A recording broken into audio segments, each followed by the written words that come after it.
Когда бразильский бездомный по имени Луис из муниципалитета Сианорти перенес сердечный приступ, его положили в больницу Санта-Каса Хоспитал.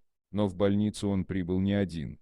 Когда скорая забрала Луиса с улицы, за машиной побежали 6 собак, которых Луис подкармливал и о которых старался заботиться как мог, Good News Animal.ru.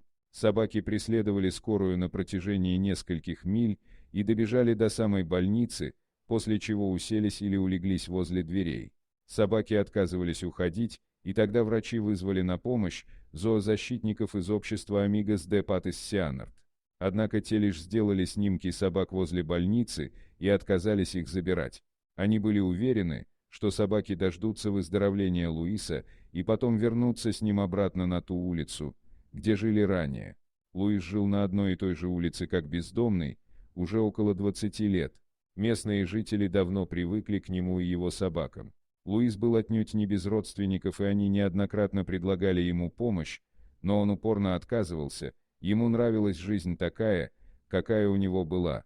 Он жил со своими собаками, и у него все было вполне нормально, рассказывает один из волонтеров Amigos de Patis Cianort.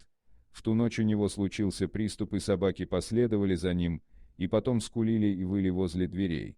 Луис провел в больнице ночь и день, и когда его состояние стабилизировалось, его выпустили на попечение его брата. К сожалению, из больницы они вышли через официальный вход, а не через задние двери для скорой, поэтому собаки некоторое время не знали, что их хозяин уже покинул клинику.